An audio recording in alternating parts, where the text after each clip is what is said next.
بسم الله الرحمن الرحيم.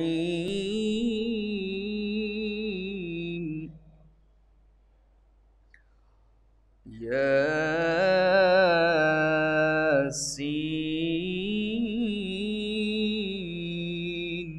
والقرآن الحكيم.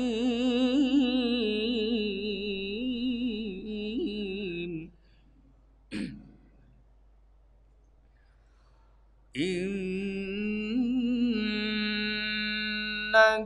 لمن المرسلين على صراط مستقيم.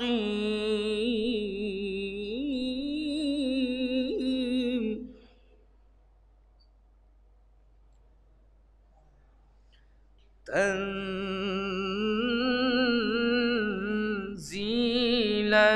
العزيز الرحيم.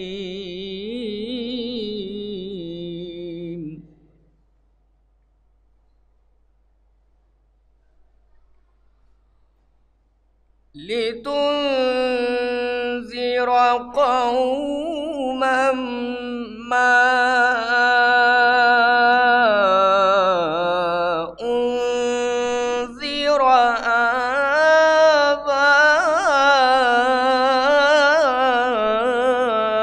آباؤهم فهم غافلون.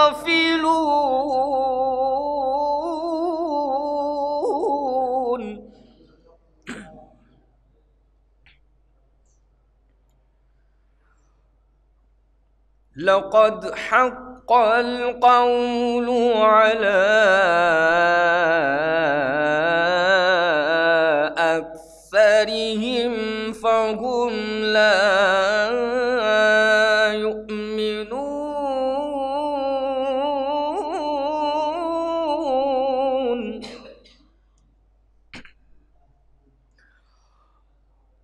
إنا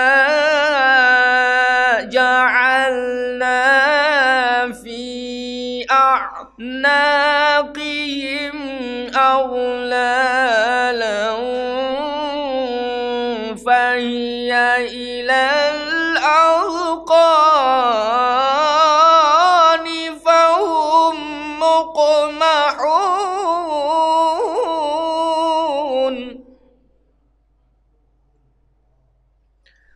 وجعلنا من بين أيديهم سدا ومن خلفهم سدا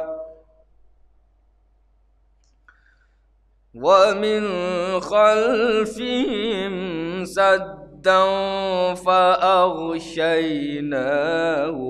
فهم لا يبصرون.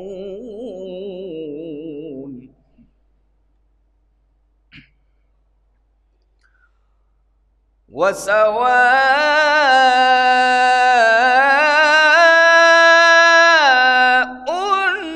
عليهم أأنذرتهم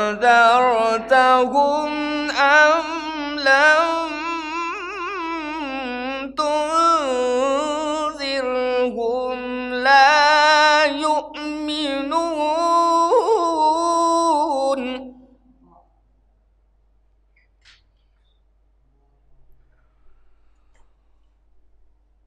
إنما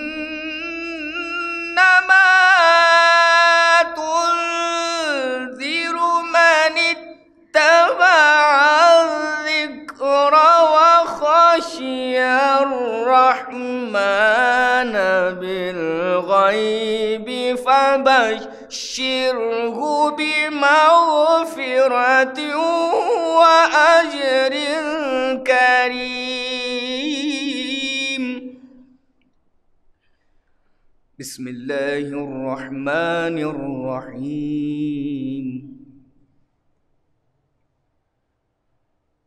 إنا أنزلنا أنزلناه في ليلة القدر وما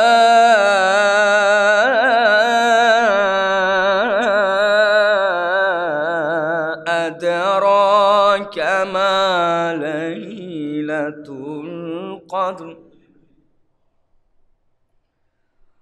إنا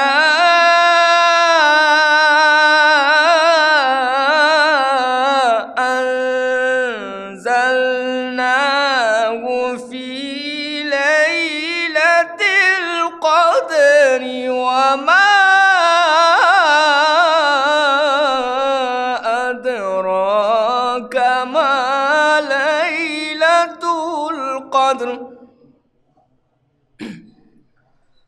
ليلة القدر خير من 1000 شهر تنزل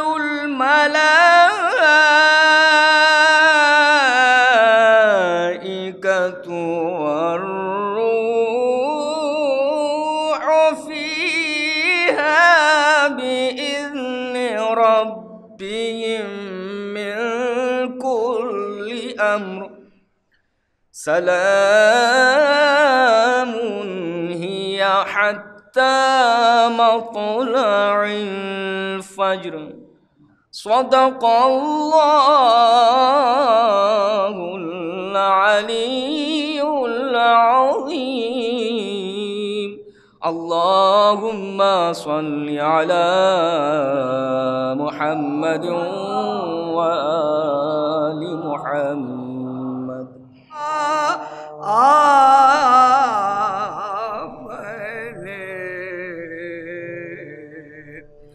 ہر ایک راز سے پردہ ہٹا دیا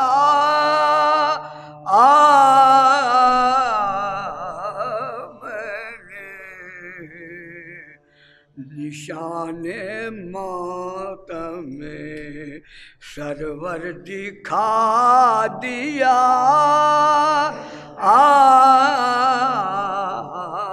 میں نے فرشتے قبر میں مجھ سے سوال کیا کرتے فرشتے قبر میں مجھ سے سوال کیا کرتے علی کا ایک قصیدہ سنا دیا میں نے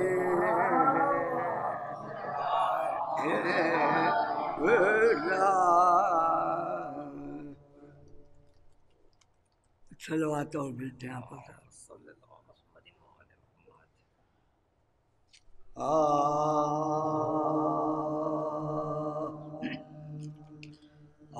حق نے عجائبات کا مظہر بنا دیا حق نے عجائبات کا مظہر بنا دیا ہر علم کا علی کو سمندر بنا دیا حق نے عجائبات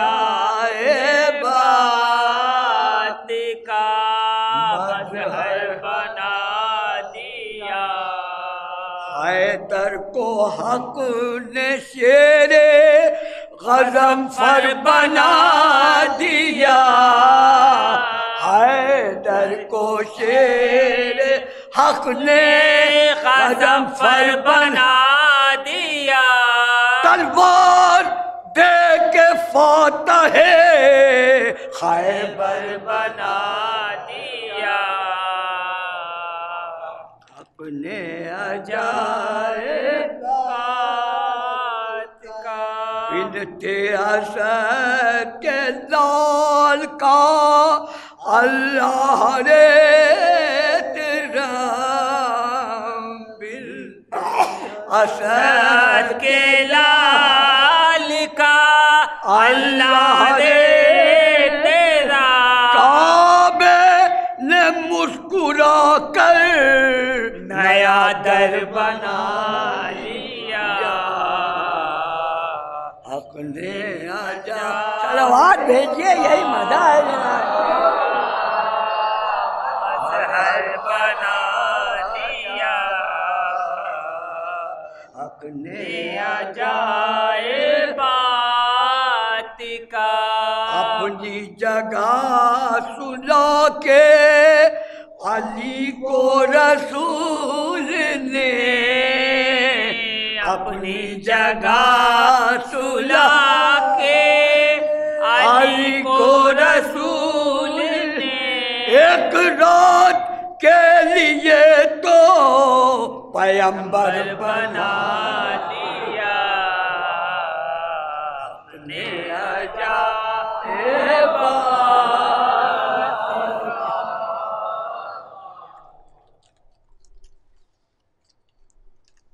فاتحہ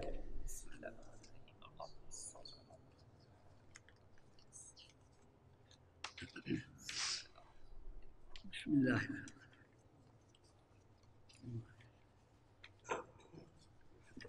محمد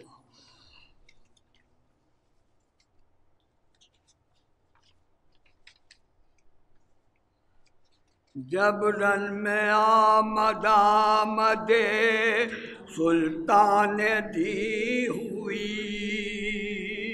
جب رن میں آمد نور خدا کے نور سے روشن زمین ہوئی آمادہ بزد سپاہ لئی ہوئی روح جناب فاطمہ اندو نگی ہوئی روح جناب فاطمہ تیغے کھچی نیاموں سے خنجر نکل پڑے تیغے کھچی نیاموں سے خنجر نکل پڑے شیر خدا مزار سے باہر نکل پڑے شیر خدا مزار سے باہر نکل پڑے یوں قتل گئے میں غشوے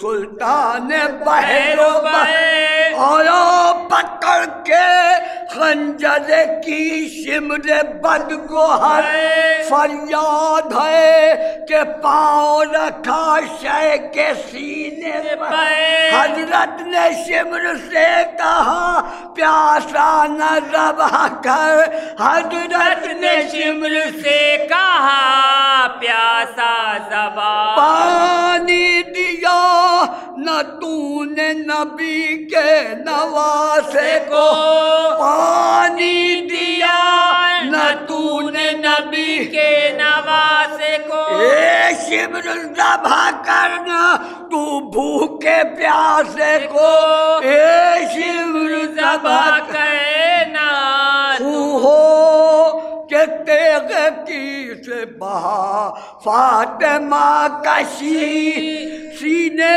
سے آن کر نہ نکالا کسی نے نیزوں پر رکھ دیا سر شاہ فلک سلی غل تھا کہ ذبح ہو گیا کونین کا امیر غل تھا کہ ذبح ہو گیا کونین کا خنجر چلو گلے بشہ مشرقین کے خنجر چلا گلے بشہ مشرقین کے ہائے یتیم ہو گئے بچے حسین کے ہائے یتیم ہو گئے بچے حسین کہتا ہے خود حمید کہ میں دیکھتا ہوں کیا آئے جو قتل گاہ میں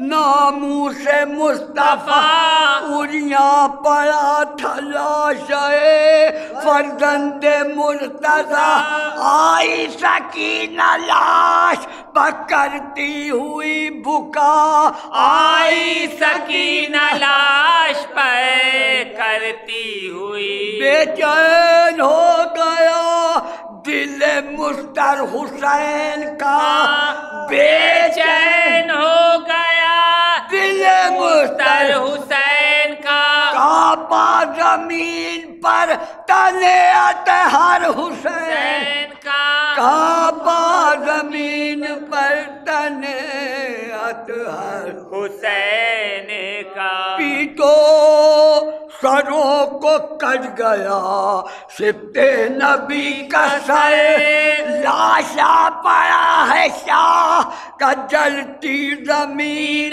پر فوج ستم سے کہتا تھا یہ سمر بد گوہر، خیمے جلا دو لوٹ لو آل نبی کا گھر، خیمے جلا دو خیمے جلا دو لوٹ لو آل نبی، برباد خاندان رسول زمن کرو برباد خاندان رسول زمن کرو، دنیا سے آج خاتمہ پنجتن کرو، دنیا سے آج خاتمہ آمادہ لوٹ پر جو ہوئے بانی ستم، خیمے میں ان کو مال ملا جب نہ بیش و کم، تب سر سے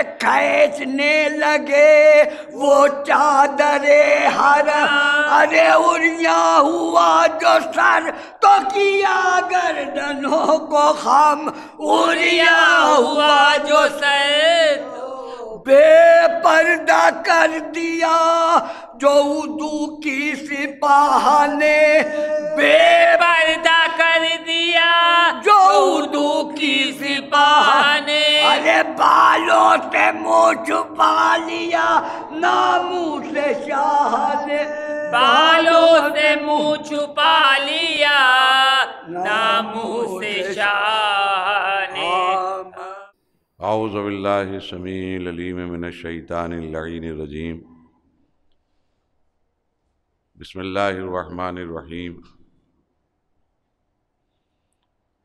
الحمد للہ الذی ہدانا لہذا وما کنا لنہتدی لولا ان ہدانا اللہ،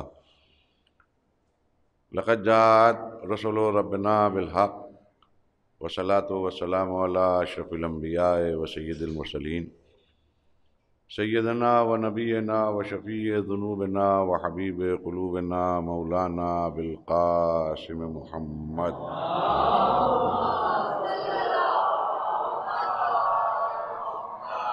وَإِلَى بَيْتِهِ الطَّيِّبِينَ الطَّاهِرِينَ الْمَعْصُومِينَ الْمَظْلُومِينَ وَلَعْنَةُ اللَّهِ عَلَىٰ أَعْدَائِهِمْ وَقَتْلَتِهِمْ وَغَاصِبِي حُقُوقِهِمْ وَمُنْكِرِي فَضَائِلِهِمْ وَمَصَائِبِهِمْ أَجْمَعِينَ مِنْ يَوْمِنَا هَٰذَا إِلَىٰ يَوْمِ الدِّينِ، اما بعد فقد قال رسول اللہ صلی اللہ علیہ وآلہ وسلم، یا علی انت وشیتک هم الفائزون، ایک صلوات بھیج دیں محمد والا۔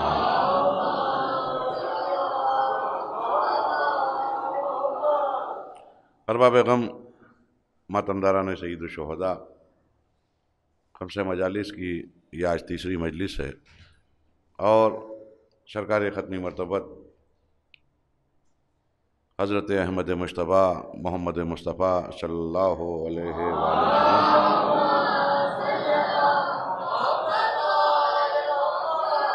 ایک حدیث شریف کی تلاوت کا شرف حاصل کیا تھا، اور اسی کو ان مجالس کے لیے عنوان گفتگو قرار دیا تھا، جس میں آپ نے اپنے چچیرے بھائی، اپنے داماد، غالب کل غالب، مطلوب کل طالب، صاحب منبر سلونی حضرت علی ابن ابی طالب علیہ الصلوۃ والسلام سے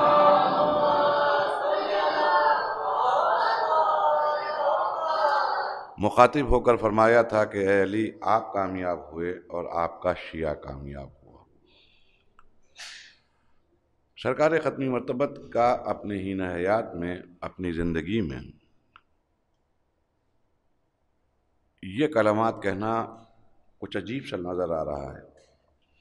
کل میں نے وضاحت کرنے کی کوشش کی تھی کہ سرکار ختمی مرتبت جو اسلام لے کر آئے ہیں، جو دین لے کر آئے ہیں، جو شریعت کو پہنچانے کے لیے آئے ہیں اور جس اسلام کی تبلیغ کرتے ہوئے آئے ہیں، تو آپ کی ذمہ داری ہے کہ آپ 1,23,999 نبیوں کے جتنے بھی چھٹے ہوئے کام ہیں ان کو مکمل کریں، جو واجبات ہیں ان سے لوگوں کو مطلع کریں، جو محرمات ہیں اس سے بچانے کی کوشش کریں، اور جو مستحبات ہیں، جو مکروہات ہیں، جو مباحات ہیں اس سے لوگوں کو آگاہ کرتے ہوئے نظر آئیں۔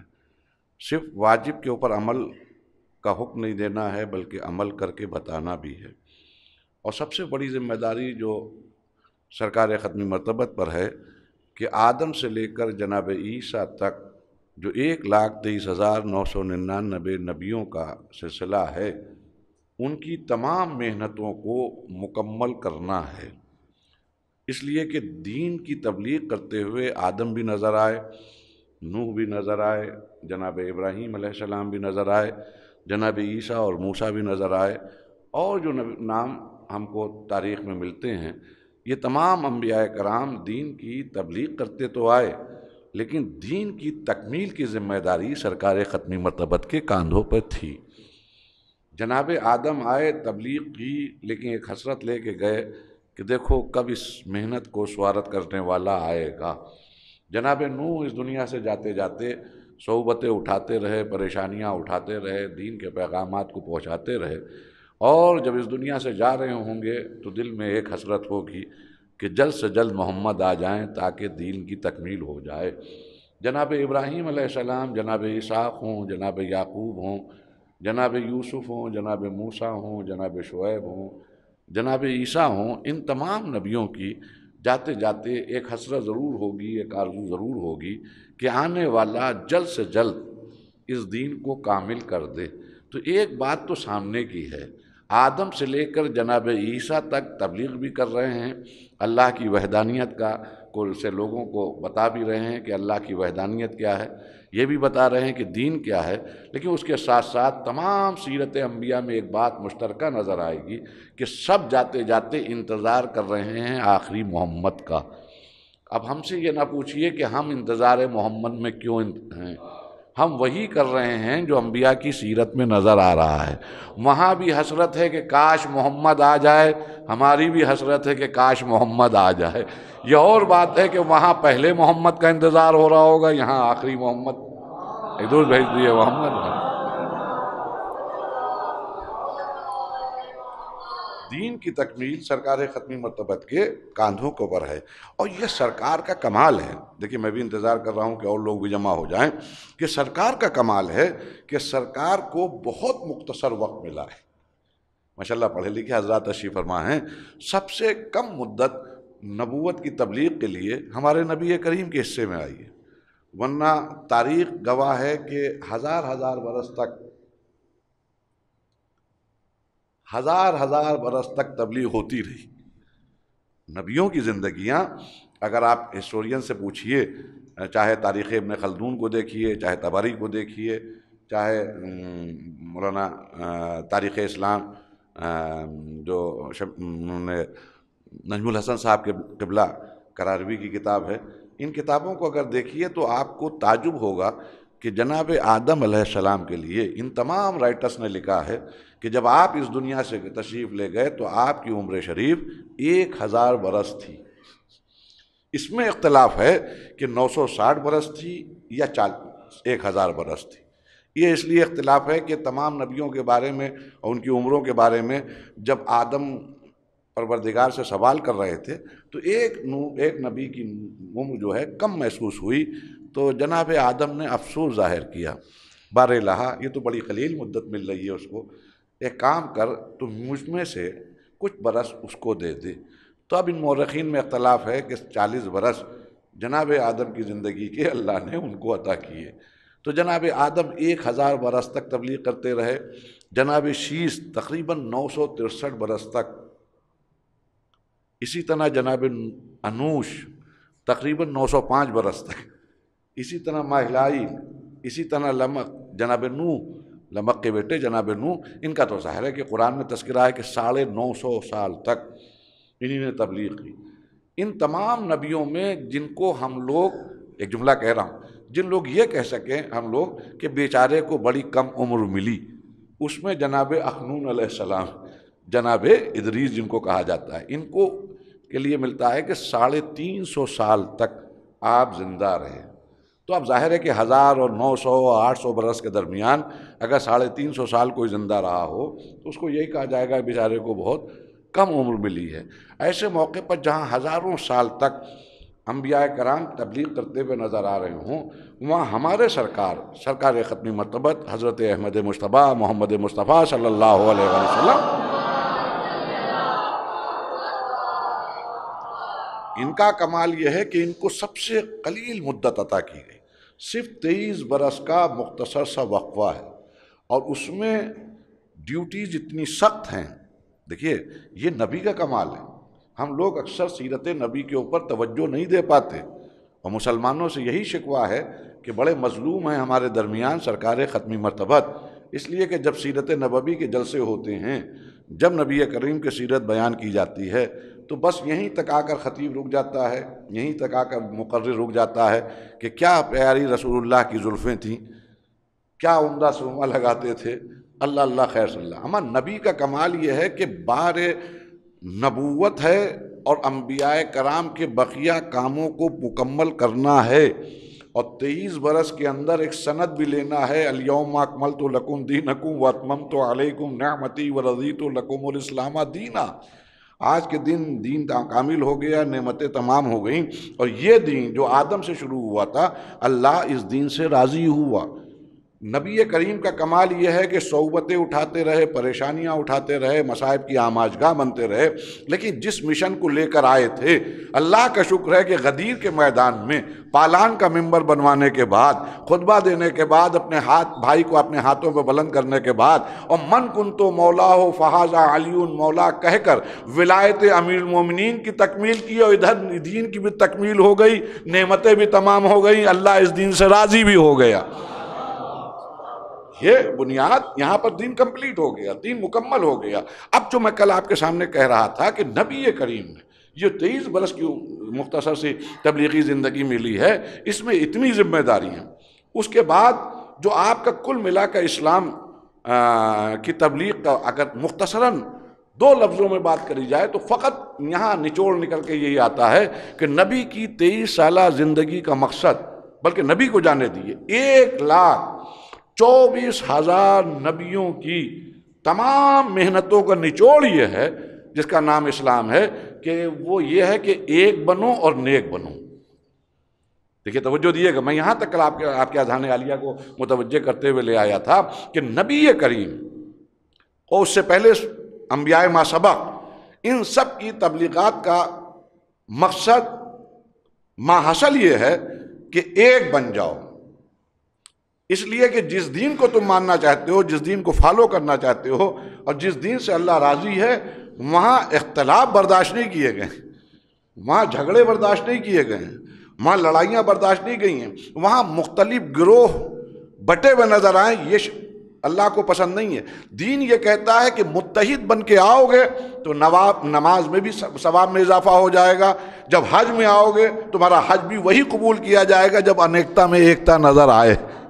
لیکن کل یہاں تک میں آپ کے اذہان عالیہ کو لے آیا تھا کہ نبی کریم نے اپنی پوری زندگی میں سب بکھرے ہوئے لوگوں کو جمع کیا، قبائل کو جمع کیا، جھگڑے ختم کرو، ورنہ چھوٹے چھوٹے جھگڑوں میں آپ ہسٹری اٹھا کے دیکھیے، ایک بکری اگر چرا لی ایک قبیلے والے کی، دوسرے قبیلے والے نے اگر ایک بکری چرا لی تو اس کے جواب میں معلوم ہے کیا ہوتا تھا؟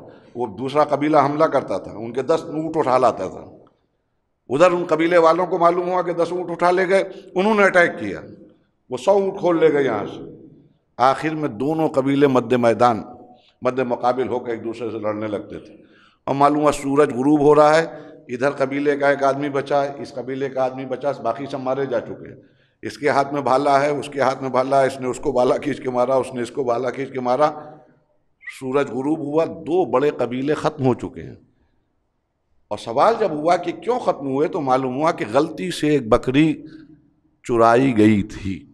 تو جہاں تعصبات اپنے عروج پہ ہوں، جہاں دشمنیاں اپنے عروج پر ہوں، جہاں اختلافات معمولی بات پر عجیب رنگ لے لیں، وہاں نبی برحق نے آ کر ایک اعلان کیا کہ اگر متحد ہوگے تو تمہارا کلمہ بھی قبول ہے، تمہاری نماز بھی قبول ہے، تمہارا روزہ بھی قبول ہے۔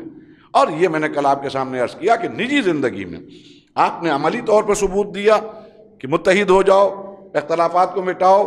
وہ سلمان ایران کے رہنے والے جب وہ مسلمان ہو گئے اور مسلمانوں کے مجمع میں بیٹھے ہوئے تھے اور مسلمان اپنے حسب نسب پہ افتخار کر رہے تھے اور سلمان سر جھکائے بیٹھے ہوئے تھے، تو عربوں کے بیچ میں ایک غیر عرب کی شرمندگی کو نبی کریم نے برداشت نہیں کیا۔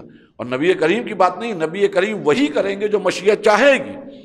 جب دیکھا کہ چہرے پہ ندامت کے آثار نظر آئے، کچھ شرمندہ سے سلمان نظر آ رہے ہیں، تو مسکرا کے کہا تم لوگ کیا سمجھتے ہو سلمان کون ہے؟ السلمان منا اہل البیت، یعنی تم عرب اپنے نسلوں پر فخر کر رہے ہو، تمہیں کیا خبر کہ سلمان کا مرتبہ کیا ہے؟ سلمان ہم اہل بیت میں سے ہے، اب چاہے جتنا اچھا خاندان ہو، ہم اہل بیت سے اچھا نہیں ہے۔ ایک دودھ بھیج دیئے محمد وآل محمد۔ اسی طرح میں نے یہ بات عرض کی کہ حبشی کے رہنے والے، حبش کے ہی رہنے والے، افریقہ کے ہی رہنے والے مؤذن بنا دیا جناب بلال کو۔ اس کی آپ غور کریے گا، اس کی ڈیپتھ میں جائیے، تب آپ کی سمجھ میں آئے گا کہ بلال کو کیوں مؤذن بنایا جا رہا ہے۔ یہ جو تعصب کے کیڑے ہیں نا دماغ میں رینگ رہے ہیں، یہ جو اختلافات کی جڑیں ہیں، ان کو ختم کرتے ہوئے نبی کریم نظر آ رہے ہیں۔ آج تک تم آقا تھے، لیکن جب اسلام لے آئے ہو تو سب برابر ہیں، سب برابر ہیں، سب برابر ہیں۔ تو عزیزان گرامی، پوری زندگی جس ذات مقدس نے اس بات پر زور دیا کہ ایک بنو اور نیک بنو، توجہ دیئے گا، اس نبی نے کیوں آخر میں کہہ دیا کہ اے علی آپ کامیاب ہوئے اور آپ کا شیعہ کامیاب ہوئے؟ یہ مسلمانوں کے لیے لمحہ فکریہ ہے۔ دیکھیے میں انشاءاللہ عرض کروں گا کہ مسلمانوں نے اس حدیث کا اقرار کیا ہے، بڑے بڑے محدثین نے تسلیم کیا ہے، اور یہاں تک کہ جب اس حدیث کو رد کرنے کا کوئی جواز مسلمانوں کے درمیان نہیں نظر آیا تو انہوں نے کہنا شروع کیا کہ مسلمان بھائیوں، ہم ہی وہ شیعہ ہیں جس کے لیے نبی کریم نے فرمایا ہے۔ شاہ عبدالعزیز، دیکھیے بہت دور تک آواز جاری ہے، خدیجہ ٹی وی پہ لگا ہوا ہے، کہ شاہ عبدالعزیز محدث دہلوی یہ بڑا شیعت دشمن خاندان رہا ہے۔ بھائی ان کا اپنا عقیدہ تھا، وہ اپنے مسلک پہ تھے، لیکن ان کی پوری کوشش پورے خاندان کی رہی کہ شیعت کے خلاف کچھ ایسا لکھا جائے کہ لوگ شیعت سے متاثر نہ ہوں۔ اسی لیے تو بہت سی کتابیں لکھی گئیں۔ تحفہ اثنا عشری یہ کہیں اور سے نہیں لکھی گئی ہے، یہ اسی شاہ خاندان کی طرف سے۔ اسی کے جواب میں لکھنؤ کے بڑے بڑے علماء نے بہت سی کتابیں لکھیں، اور اسی میں ایک نایاب جواب سرکار حامد حسین صاحب نے اباقات الانوار کی شکل میں، توجہ دے رہے ہیں، اباقات الانوار، اما جو جواب دیا ہے اتنا خوبصورت، اتنا حسین جواب ہے کہ اس کے بعد دشمن خاموش نظر آیا۔ معلومات تمام دشمن اپنی جگہ، علی کا ایک شیعہ اپنی جگہ۔ اباقات الانوار ایسی مقدس اور ایسی عمدہ کتاب ہوئی کہ آج پورا خاندان جو موسوی سید ہے، جو کاظمی سید ہے، وہ اپنا پورا خاندان اپنے آپ کو اباقاتی کہنے لگا، صرف اس کی بنیاد پر۔ آئیے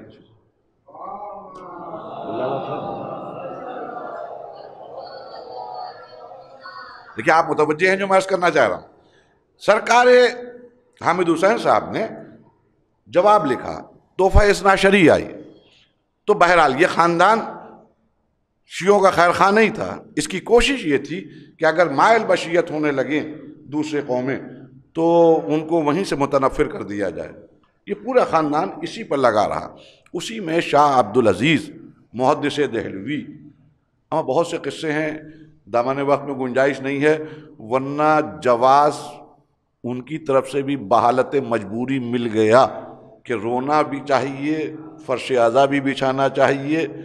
وہ جو فتاوے ہیں یہ خیر ایک الگ میٹر ہے، یہ ایک الگ موضوع ہے، انشاءاللہ کبھی موقع ملا تو عرض کروں گا فتاوی عزیزیہ میں کہ کس طرح غم حسین منانا چاہیے. المختصر یہ شاہ عبدالعزیز محدث دہلوی نے بھی بحالت مجبوری اس حدیث کے متعلق کہا، اے مسلمان بھائیوں، جاننا چاہیے ہم ہی اہل سنت وہ شیعہ ہیں جنہیں رسول اللہ نے کہا ہے کہ یہ علی کے شیعہ ہیں. صدیق حسن خان انہوں نے بھی اپنی کتاب میں لکھا کہ مسلمان بھائیوں، ہم ہی اہل سنت وہی شیعان علی ہیں جس کی بشارت دی گئی ہے کہ اللہ کی بارگاہ میں کامیاب ہوں گے. اور اس کے علاوہ مختلف علماء، مختلف انٹلیکچوئلز اس بات کو باور کراتے رہے اپنی قوم میں کہ ہم ہی وہ شیعہ ہیں. عبدالعزیز صاحب نے کہا کہ ہم ہی وہ شیعہ ہیں، صدیق حسن خان نے کہا ہم ہی وہ شیعہ ہیں، لیکن اللہ کا شکر ہے کہ ہم آج بھی وہی شیعہ ہیں. ایک درود بھیج دیے محمد وآل محمد. بھئی آپ شیعہ تھے، اللہ مبارک کرے، آپ بھی شیعہ تھے، اللہ مبارک کرے، لیکن اللہ کا شکر ہے 1443 میں ہم ہی شیعہ ہیں. بھئی آپ کہہ رہے ہیں ہم اہل سنت شیعہ ہیں، ان کا ہم اہل سنت شیعہ ہیں، ان کا ہم اہل سنت شیعہ ہیں. اللہ کا شکر ہے ہم شیعہ ہی وہ شیعہ ہیں. ایک درود بھیج دیے محمد وآل محمد.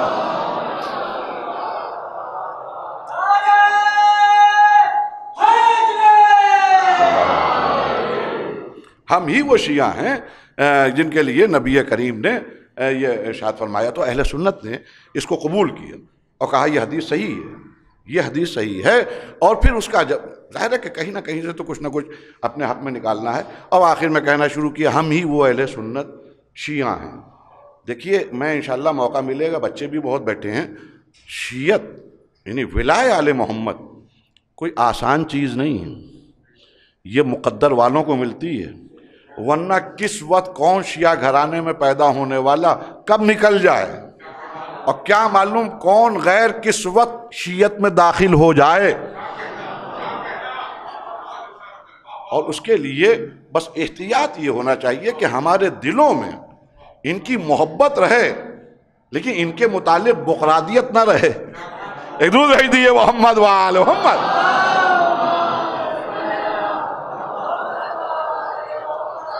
انشاءاللہ میں عرض کروں گا کہ شیعت آسان مرحلہ نہیں ہے. دیکھیے یہ پورا خاندان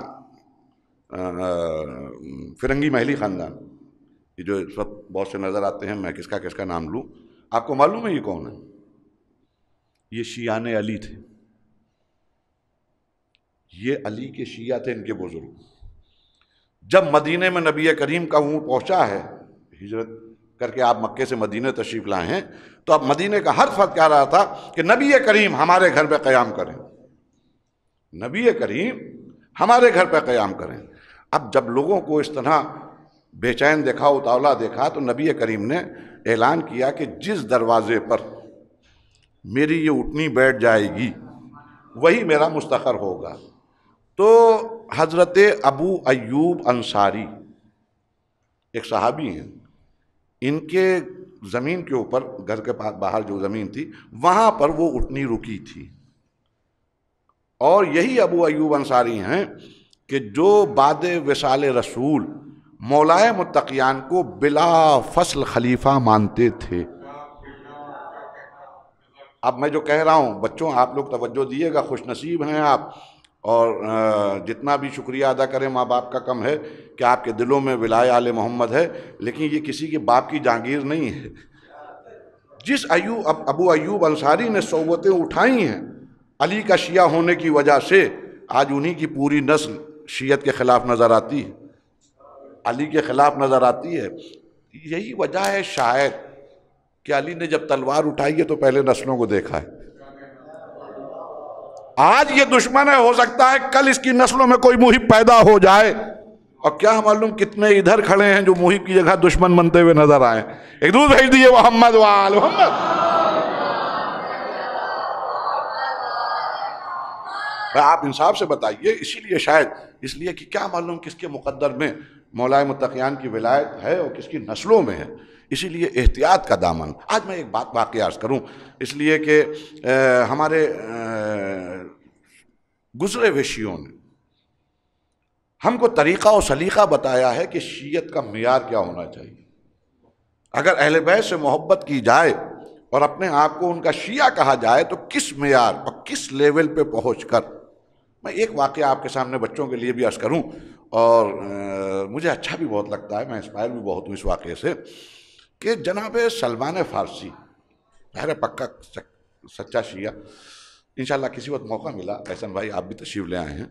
شیعت کا معیار جو ایک دم مولوی صاحب اخلاق بھائی، شیعت کی جو اسٹیٹس ہے جو ہائی لیول پہ، وہ اس منزل کا نام ہے. میں اکثر سوچتا ہوں کہ جہاں پر شیعہ اپنے معصوم کے اتنا قریب آ جائے کہ معصوم کے کسی وقت نہ کو بھی ہاں سمجھنے لگے اور ان کی ہاں کو بھی سمجھنے لگے کہ اس وقت کی ہاں نہ ہے. یہ ہے معیار. جیسے سلمان فارسی، جیسے ابو ذر غفاری، جیسے جناب مقداد. آپ بھی پریشان ہو گئے میں کہ کیا کہہ رہا ہوں کہ معصوم انکار کر رہے ہیں اور چاہنے والا سمجھ جائے کہ انکار نہیں ہے اقرار ہے، اور معصوم اقرار کر رہے ہیں اور چاہنے والا سمجھ جائے کہ نہیں یہ انکار ہے، تو یہ تو معصوم کچھ کہنا چاہ رہے ہیں. اور نہیں، حقیقت یہ ہے کہ شیعہ اتنا مرج ہو جائے، اتنا خلط ملط ہو جائے، اپنے معصوم کے اتنا قریب پہنچ جائے کہ اب ان کے منشے سے واقف ہونے لگے کہ اس وقت یہ عمل کیوں ہو رہا ہے، کس لیے ہو رہا ہے. مثلا مولائے متقیان تشریف فرما ہے،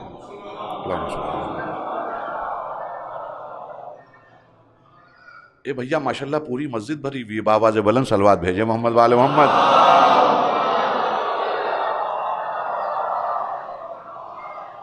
مولائے متقیان تشریف فرما ہیں، سلمان ہیں، ابو ذر ہیں، مقداد. امام حسن علیہ السلام ادھر سامنے بیٹھے ہوئے اور تینوں کو دیکھا، سلمان کو بھی، ابو ذر کو بھی، مقداد کو بھی مولا نے، اور کہا وہ کون بیٹھا ہوا ہے؟ کہ سرکار شہزادے آقا زادے. کہا جاؤ یہ ذوالفقار لو اور جا کر حسن کا سر کاٹ لاؤ، جاؤ حسن کو قتل کر دو، سر لے آؤ. جناب مقداد اٹھے، تلوار لی، حکم امام ہے، توجہ دیے گا، حکم امام. 2 قدم چلے، وہیں پہ کھڑے ہو گئے، اس سے آگے نہیں بڑھے. جناب ابو ذر نے تلوار اٹھائی، اٹھ کے کھڑے ہوئے، پھر بیٹھ گئے. جناب سلمان کے لیے ملتا ہے جیسے کان پہ جوں بھی نہ رہے گی، جسے ہم لوگ اپنی زبان میں کہیں. احساس ہی نہیں ہوا کہ حکم امام کیا ہے، جہاں بیٹھے تھے وہاں بیٹھے رہے. نہیں، یہ واقعہ میں نے کیوں سنایا آپ کے سامنے؟ یعنی یہ جو 10 درجے پر علم کے فائز ہیں، اس کا سبب یہ ہے کہ اتنا قریب ہو گئے ہیں کہ اب منشا جانتے ہیں کہ مولا کہنا کیا چاہ رہے ہیں،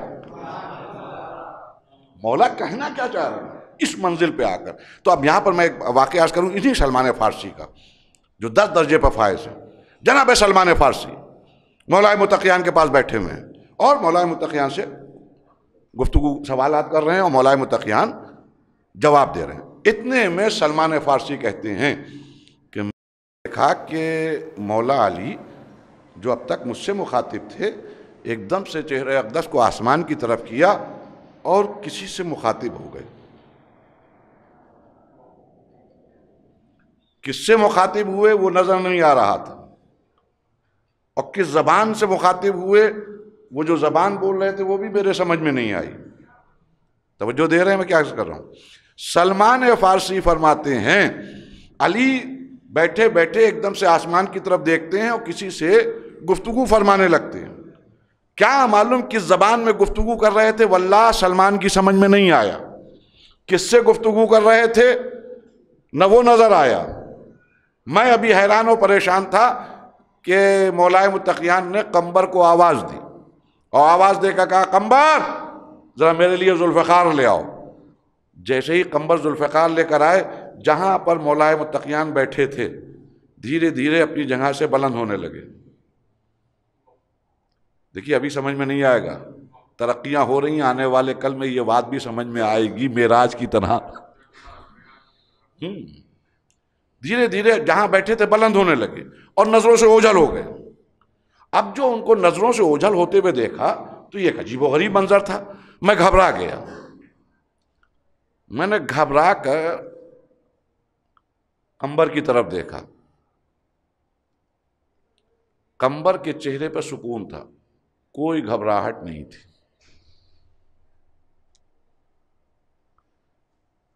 دیکھیے بہت سی چیزیں تحریروں اور تقریروں میں سماتی نہیں ہیں, بہت سی چیزیں صرف محسوس کرنے والی ہوتی. 10 درجے کا عالم تمام مسلمانوں میں, تمام اصحاب رسول میں جو علم کے 10 درجوں پر فائز ہے, اس نے مولا متقیان کی ایک کرامت کو دیکھا. جیسے ہی دیکھا تو وہ پریشان ہو گیا, ماتھے پر پسینے کے قطرات. وہ اسی گھبراہٹ کے عالم میں اس نے علی کے غلام کی طرف دیکھا جس کا علم کے میدان میں کوئی چرچا نہیں ہے, وہ علی کی ڈیہڑی کا نوکر ہے. اس عالم نے گھبرا کر علی کے غلام کی طرف دیکھا تو اس کے چہرے پہ سکون. میں کیا کہہ رہا ہوں توجہ دیے گا. سلمان فارسی جو علم کے 10 درجے پر فائز ہیں, وہ اس منظر کو دیکھ کے اتنا پریشان ہوئے کہ پسینے سے نہا گئے. اسی گھبراہٹ میں جیسے ہی انہوں نے قمبر کی طرف دیکھا تو دیکھا اس کے چہرے پہ سکون. میں کیا کہہ رہا ہوں عزیزان گرامی, علم اور ہے, قربت اور ہے. توجہ دیے گا. ایک آدمی ڈیہڑی پر ہر وقت بیٹھا رہتا ہے, پریشان وہ نہیں ہوا. جناب سلمان فارسی پریشانی کی حالت میں آپ نے کہا قمبر یہ میں نے کیسا منظر دیکھا, کہاں گئے مولا؟ تو بڑے سکون کے ساتھ مسکرا کے جناب قمبر نے کہا سلمان تم نے تو پہلی بار اس منظر کو دیکھا ہے اس لیے پریشان ہو رہے ہو. میں تو روزانہ ایسے متعدد مناظر دیکھا کرتا ہوں. کہا کیا مطلب؟ کہاں روزانہ میں ان مناظر سے کو دیکھا کرتا ہوں, بس میں تو حکم کا منتظر رہتا ہوں. انہوں نے کہا لاؤ تلوار, میں تلوار دیتا ہوں. چلے جاتے ہیں. اب سنیے شیعت کیا ہے. جناب سلمان نے جب سنا کہ تم نے روزانہ ان مناظر کو دیکھتے رہتے ہو, کہا ہاں. تو جناب سلمان نے قمبر سے پوچھا کہ قمبر بھائی یہ بتاؤ کہ کبھی تم نے مولا سے پوچھا نہیں کہ مولا کہاں تشریف لے جاتے ہیں, آخر کہاں گئے ہیں؟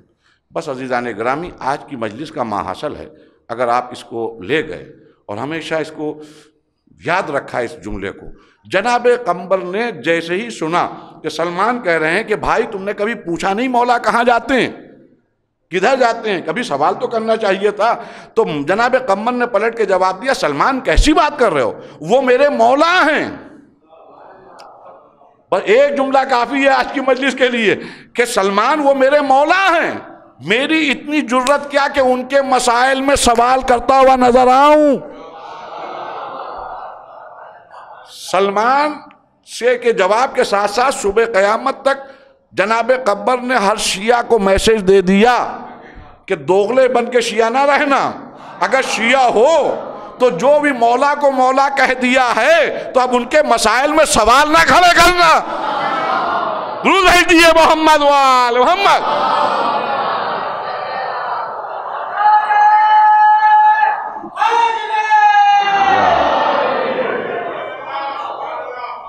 بھئی یہ تو دوغلا پنا ہے, یہ تو منافقت ہے. مولا علی میرے مولا, اور اس کے بعد میں آپ یہ صاحب سمجھ میں نہیں آتا ہاؤ پاسبل, یہ کیسے ممکن ہوا, یہ کیسے میرے کل دیکھا, یہ کیسا معجزہ دیکھا. اما بھیا مولا کہہ دیا بس کہہ دیا, دوغلے بن کے زندہ نہ رہو. اگر مولا کہہ دیا بس مولا. اور جب یہ جذبہ یقین ہوگا تو یقین جانیے آخری سانس سے لے کر صراط کی آخری منزل تک مشکل کشا اگر کوئی ہوگا تو یا علی ہوگا یا اولاد علی. درود بھیجیے محمد وآل محمد.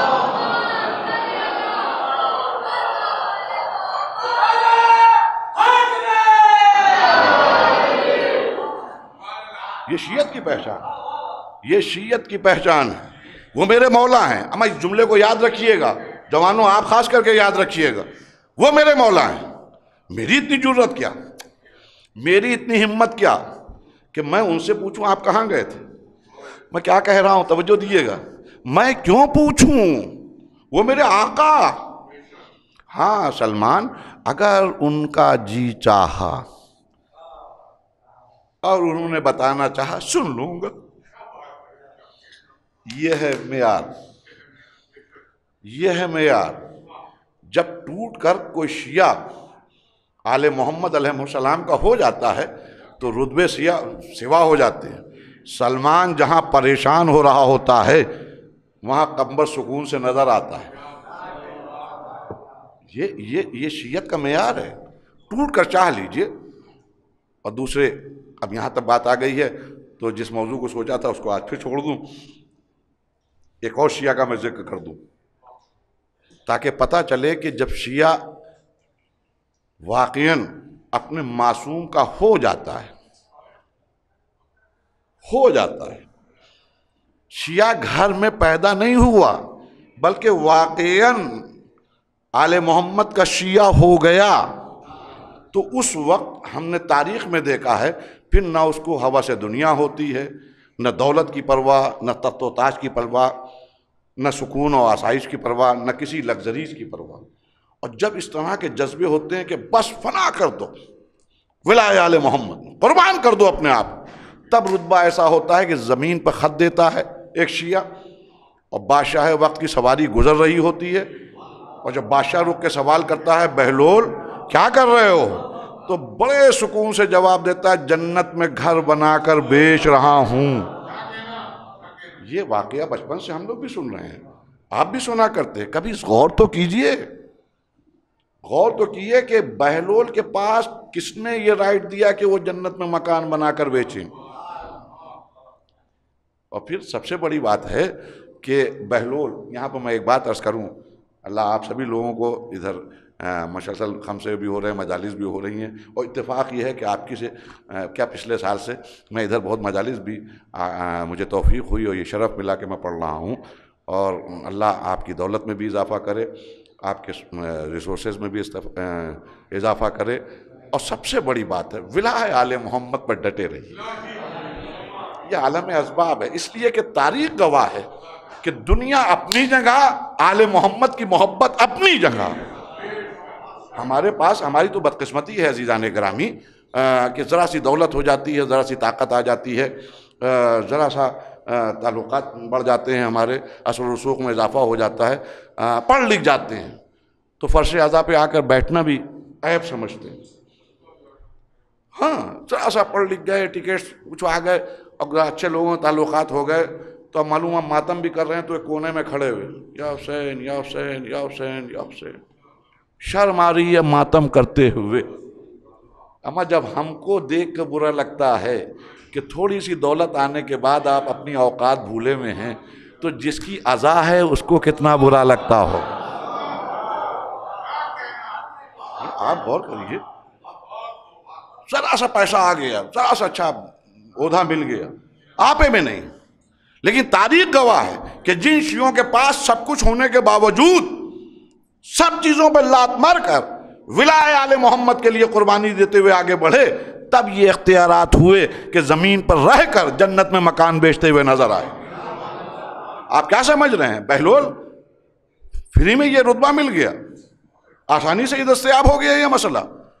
اما بہلول کسی غریب کا نام نہیں ہے, کسی فقیر کا نام نہیں ہے, کسی محتاج کا نام نہیں ہے, صاحب ثروت ہیں, رجواڑے سے تعلق ہے, اس وقت کے رجواڑے سے, اس وقت کے رجواڑے. یہ کوئی اور نہیں ہے, یہ جو بادشاہ ہے ہارون رشید, اس کے سگے چچیرے بھائی. عباسی خاندان جو ڈومینیٹ کیے ہوئے ہے, جس کے ہاتھ میں حکومت ہے, اسی گھر کے ایک فرد, اور ان کی بہن اسی بادشاہ کی بیوی جناب زبیدہ, ان کی سگی بہن, خود ایک بڑے عمدہ قلعے میں رہتے ہیں, محل میں رہتے ہیں, لیکن بس پتہ چل گیا کہ قبر امام حسین کی پر زیارت کی روک ہے. کوئی اگر یا حسین کہہ رہا ہے تو اس کو اذیت دی جا رہی ہے. پتہ چل گیا کہ آل محمد کا اگر نام لوگے تو تمہیں قید کر دیا جائے گا. تو محل میں رہتے ہوئے فیصلہ کیا کہ میں ایسا کیا کروں کہ زبان پر علی علی بھی رہے، حسین حسین بھی رہے. تو ایک قدم اٹھایا کہ چلو دیوانہ ہو جاؤں، اس لیے کہ قانون دیوانوں پہ نہیں لگتے. دیکھیے توجہ دیے گا، دیوانوں پر، پاگلوں پر کوئی قانون نہیں ہے. تو محل کو چھوڑا ہے. جون میں اے سی روم میں اگر بیٹھے ہوئے ہیں تو باہر نکلنے کا جی نہیں چاہتا. اس ذات مقدس نے تمام لگژریز پہ لات مار دیا، جہاں نوکر چاکر تمام طرح کی لگژریز، بہترین کھانے، بس سکون کی زندگی گزار رہے تھے جناب بہلول. لیکن بس امام حسین کی محبت میں نکلنا تھا. دیوانے بن جاؤ. اب دیوانے بنے تو کیا کیا؟ کپڑے پھاڑے، ایک بکسی لی اور ادھر سے ادھر، ادھر سے ادھر، ادھر سے ادھر، ادھر سے ادھر نظر آئے، یہاں تک کہ بچے دوڑنے لگے پیچھے پیچھے. آپ ایک بات بتائیے، آپ ماشاءاللہ سمجھدار لوگ بیٹھے ہوئے ہیں، ایک سمجھدار آدمی جو دنیا کے سامنے دکھانے کے لیے اپنے آپ کو پاگل محسوس کروائے، لیکن وہ پاگل اصلاً ہے تو نہیں. ایک صحیح العقل انسان، ایک عقل مند انسان جب گھر سے نکلا ہوگا اور چھوٹے چھوٹے بچے پتھر مار رہے ہوں گے تو جناب بہلول کو کتنی اذیت ہوتی ہوگی. ایک عقل مند انسان، اور پھر لگژریز کا عادی، آسائشوں کا عادی. لیکن جتنا بدن میں درد ہوتا ہوگا، میرا خیال ہے دل میں کہتے ہوں گے مولا آپ ہی مدد کریے. یہ جتانا نہیں ہے کہ میں صحیح دماغ ہوں، بچوں کے پیچھے دوڑ رہے ہیں اور معلومات عصا کو گھوڑا بنائے ہوئے ہیں اور سب بچے ہنس رہے ہیں. صرف ایک مشن کے تحت جب دیوانگی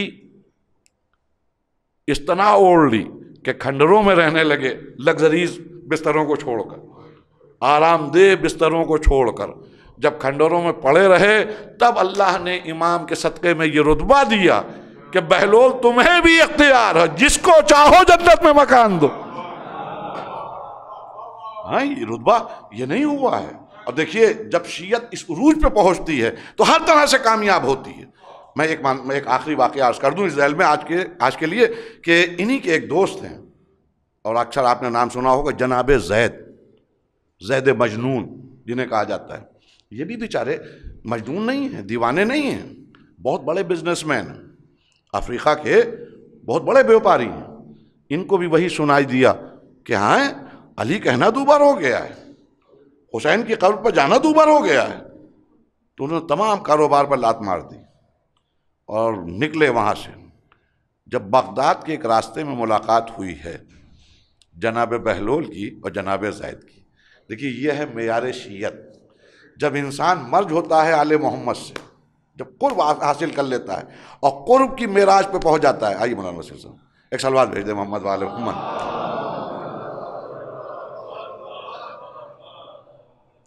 ایک اور صلوات بھیج دیں محمد وآل محمد. جب معراج حاصل کر لیتا ہے، توجہ دیئے گا، تو آپ اتنی بلندیوں پہ انسان پہنچ جاتا ہے کہ انسان سوچ بھی نہیں سکتا. جناب زید کے لیے بڑا مشہور واقعہ ہے کہ بغداد کے ایک راستے سے گزر رہے ہیں اور جناب بہلول سر جھکائے سڑک کے کنارے بیٹھے ہوئے ہیں، بکچی دبائے ہوئے، بغل میں کٹری دبائے ہوئے. جناب زید گزرے، کہا السلام علیکم. چونک کے دیکھا جناب بہلول نے، وعلیکم السلام. ورنہ تاریخ گواہ ہے کہ اچھے گزر جاتے تھے، سلام کرتے ہوئے چلے جاتے تھے، سر اٹھا کے بھی نہیں دیکھتے تھے جناب بہلول. لیکن آج اس سلام کی آواز میں وہ اثر تھا کہ چونک کے سر بلند کیا، وعلیکم السلام، اور پھر اپنی جگہ سے اٹھے، قریب گئے. بھائی کیا تم زید ہو؟ کیا تم زید ہو؟ مصر سے آ رہے ہو؟ ہاں میں زید ہوں. تم ہی بہلول ہو؟ تم ہی بہلول ہو؟ کہاں میں بہلول. ایک دوسرے کے بغل گیر ہوئے. اب آپ عزادار ہیں، انجمن ماتمی کے بھی ممبران ہیں، اور ایک فرش اعضاء پہ بیٹھتے ہیں. جب تک کہ متحد نہیں ہوئیے گا، نہ اللہ پسند کرتا ہے نہ آل محمد پسند کرتے ہیں. اور جب ایک دوسرے کو چاہنے لگیے گا تو خود بخود رتبہ کتنا بڑھتا چلا جائے گا. دیکھیے جناب زید نے پوچھا کیا تم بہلول ہو؟ ان کا ہاں. تم ہی زید ہو جو مصر سے آ رہے ہو؟ کہاں. ایک دوسرے کو بغل گیر ہوئے. اب جناب بہلول نے ایک سوال کیا کہا بھائی زید یہ بتاؤ کہ اس سے پہلے، آج سے پہلے نہ تم نے مجھے دیکھا تھا نہ میری تم سے ملاقات ہوئی تھی، بغداد کے ایک راستے میں یہاں پہ ملاقات ہوئی ہے، لیکن جیسے ہی تم نے سلام کیا فوراً مجھے احساس کیوں ہو گیا کہ تم ہی زید ہو؟ یہ بتاؤ کہ ہم نے ایک اجنبی، ایک دوسرے کے اجنبی ہوتے ہوئے ایک دوسرے کو پہچان کیسے لیا؟ کیسے پہچان لیا تم نے کہ میں بہلول ہوں؟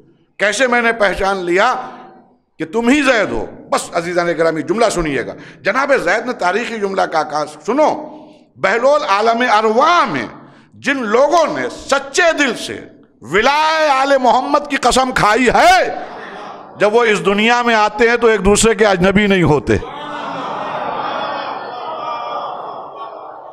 وہ ایک دوسرے سے اجنبی نہیں ہوتے۔ تو بھیا آپ سے ایک گزارش ہے، اس فرش عزائے حسین کے صدقے میں اجنبی نہ ہوئیے۔ ایک درود بھیج دیئے محمد وآل محمد۔ اجنبی جو میں کہہ رہا ہوں توجہ دیئے گا، اب اجنبی نہ ہوئیے۔ آپ کی جان، مال، عزت، آبرو اسی طرح دوسرے کی جان، مال، عزت و آبرو، یہ عزادار ہے، یہ ماتمدار ہے، یہ مولا کا چاہنے والا ہے، تو یہ ہمارا ہے۔ جب جذبہ یہ پیدا ہو جائے گا تو آل محمد کی طرف سے بھی مدد شامل حال رہے گی۔ اب اس سامنے کی بات ہے، احسن بھائی بیٹھے ہیں، مولانا اخلاق صاحب ہیں، وسیع صاحب ہیں، اور تمام جابر بھائی وغیرہ سب بیٹھے ہوئے ہیں، کیا معلوم اس وقت کون کتنے خلوص سے اس فرش عزائے حسین پر ایک دکھیائی ماں کو اس کا لال کا پرسہ دینے بیٹھا ہے۔ جناب زہرا اس کے لیے دعا کر رہی ہیں، میں جو کہہ رہا ہوں توجہ دیئے گا، جناب زہرا اس کے حق میں دعا کر رہی ہیں، اور جیسے ہی باہر نکلے آپ اس کی مخالفت پر تل جائیں۔ میں کیا کہہ رہا ہوں، ایک لمحے فکریہ ہے، اے بھیا یہ فرش عزا پہ آنے والا ہے، کیا معلوم جناب زہرا اس سے کتنا راضی ہیں، خام خواہ کیوں اس سے دشمنی کریں؟ تو تھوڑی سی بات اگر ہو گئی ہے معاف کیے، بنا میں جناب زہرا معاف کیے، خدا کی قسم اس کے بعد میں جب فرش عزا پہ آئیے گا تو جناب زہرا بھی آپ کی آمد کو قبول فرمائیں گی۔ اب وہ تو مظلومہ بی بی رو رو کے کہتی ہے تمہیں کیا خبر، میرے بچے کو کربلا کے میدان میں رلا رلا کے مارا گیا، میرے بچے کو تڑپا تڑپا کے کربلا کے میدان میں مارا گیا، میرے بچے کو ذبح کر دیا گیا، پیاسا ذبح کر دیا گیا۔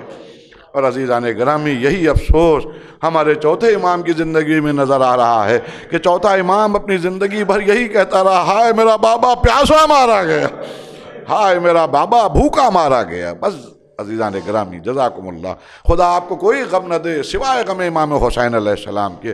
میں کل اور پرسوں یہی بات عرض کر رہا تھا، میں اکثر ایک بات عرض کرتا ہوں، اس لیے کہ رٹا رٹایا مسودہ کبھی رہا نہیں، سامنے کی بات ہے کہ یہ تو معجزہ غم امام حسین ہے کہ وہی روایتیں شہادت علی اکبر پر، وہی روایتیں جناب عباس کی شہادت کے اوپر، وہی روایتیں امام حسین کی شہادت کے اوپر جو کب سے سنتے چلے آ رہے ہیں، وہی روایتیں پھر دوبارہ ریپیٹ کی جاتی ہیں اور سنائی جاتی ہیں۔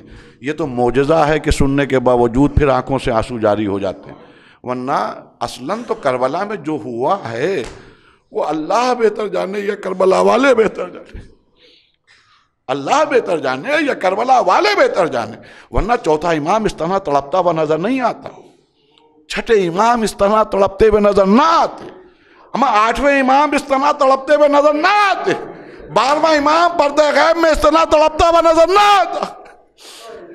کچھ ایسی قیامت ٹوٹی ہے آل محمد کے اوپر کربلا کے میدان میں کہ چوتھے امام تو ٹھیک ہے کربلا کے اسیر ہیں، کربلا میں وہ مظلوم ہیں، خود گواہ ہیں کربلا کے، لیکن پانچویں امام بھی کبھی بچپنا ہے، لیکن چھٹے امام تو موجود نہیں، آٹھویں امام تو نہیں موجود ہیں، لیکن تاریخ گواہ ہے۔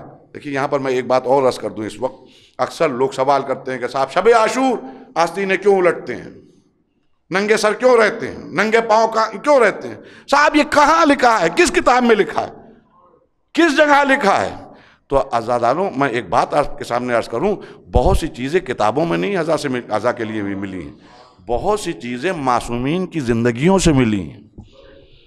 آپ کربلا جائیے، اللہ آپ کو زیارت نصیب کرے، کربلا میں فرات کے اس طرف ایک گھر ہے جس کو باغ امام جعفر صادق علیہ السلام کہا جاتا ہے، آپ جائیے، جب بھی زیارت کرنے جائیں گے تو اس باغ کی زیارت کرنے ضرور جائیں گے، وہاں کے لیے تاریخ اٹھا کے دیکھیے کیا لکھا ہوا ہے۔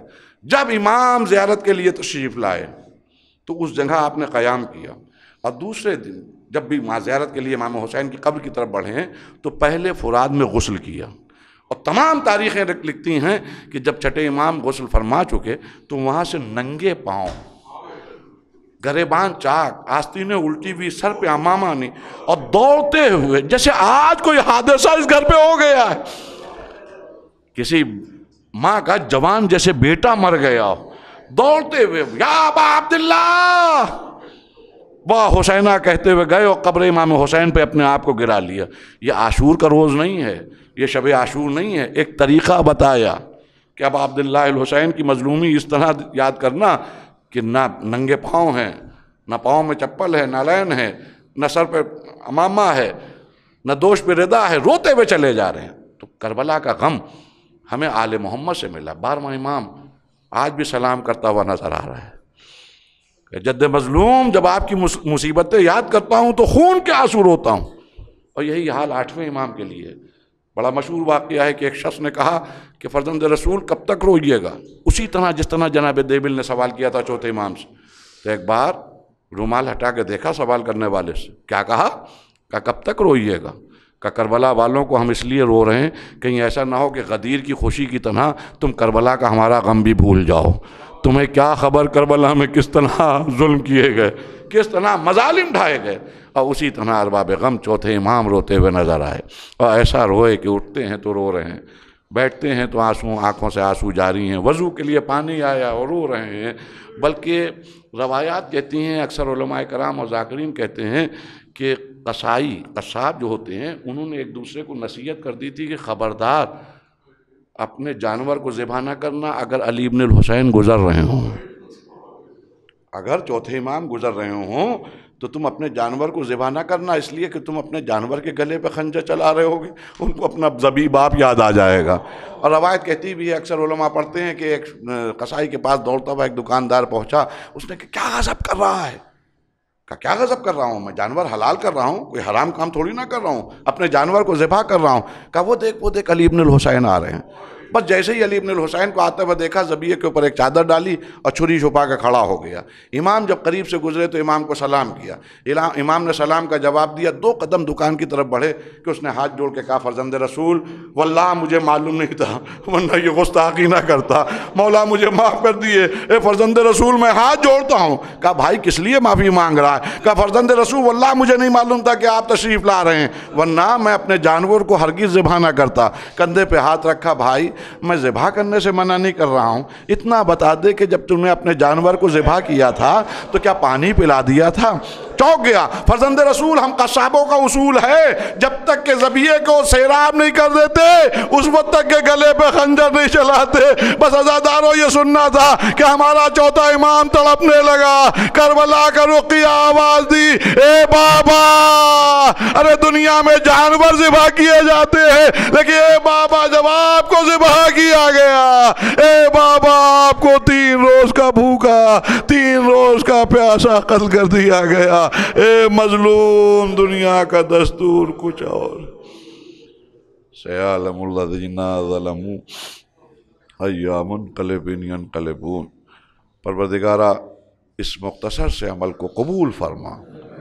پروردگارہ شیعوں کو توفیق ہو کہ وہ معرفت اسی طرح حاصل کر سکیں آل محمد کی جو حاصل کرنے کا حق ہے، جو مقروض ہیں ان کے قرض ادا ہوں، جو مریض ہیں وہ صحت مند ہوں، اور جئیں تو ولائے آل محمد پر باقی رہتے ہوئے، اللہ کرے جب سانس اکھڑ رہی ہو تو لب پہ یا حسین ہو یا علی ہو انشاءاللہ۔